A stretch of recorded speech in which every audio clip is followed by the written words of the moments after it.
Good afternoon and welcome to this webinar, which we have called to investigate the evolving relationship, both economic and political, between the developed world and countries recognized collectively as the Global South.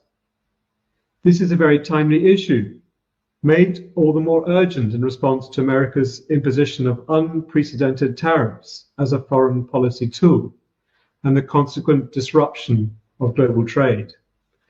I'm most grateful to the team at the Democracy Forum for planning this event, and I'm delighted that we will be joined by such an eminent panel of speakers. I look forward to hearing their views and to the discussion which will follow under the moderation of Humphrey Hawksley. I'm very glad that he has agreed to chair the panel today. In attempting to define the extent and diversity of national interests represented by the collective sense of a Global South, it's worth recalling the inaugural summit of the Virtual Voice of the Global South in 2023, which attracted 125 countries. Speaking to the summit, the Indian Prime Minister, Narendra Modi, who was hosting the event, suggested, I quote, "Most of the global challenges have not been created by the Global South, but they affect us more." And he added, "The people of Global South should no longer be excluded from the fruits of development. Together, we must attempt to redesign global political and financial government." And at the summit of the BRICS group of developing economies, which met at Rio de Janeiro last month, together with our partner states forming the effective leadership of the Global South, the attendees took the opportunity to refocus their collective purpose, particularly the need to reform global governance and a comprehensive overhaul of the United Nations, the IMF, and the World Bank. I quote, "so they might reflect the realities of the 21st century rather than the post-war era."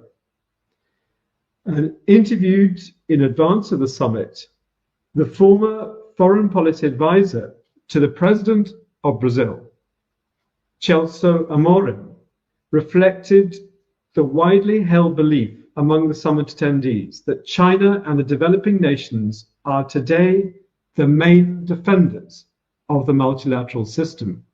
I quote, "What's fundamental is to have rules which are multilaterally accepted," he argues.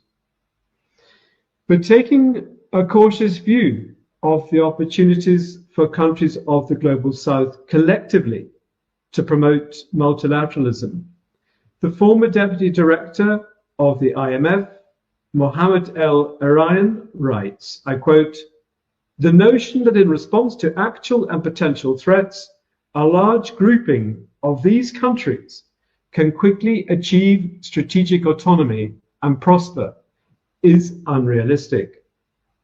And as Sarang Shidor of the Quincy Institute for Responsible Statecraft in Washington suggests, I quote, "The Global South exists not as a coherent, organized grouping, so much as a geopolitical fact." And noting the 70th anniversary of the birth of the Global South movement at the Conference of Afro-Asian Solidarity, the Bandung Conference, was not officially celebrated in April this year. The Economist claims that, I quote, "This year's non-event is a sign of the times. It shows how countries of the Global South have evolved along starkly different lines, and suggests that the leaders of the Global South have long claimed a new multipolar world is an opportunity for change. But individual countries, rather than collectives, may end up having the most clout.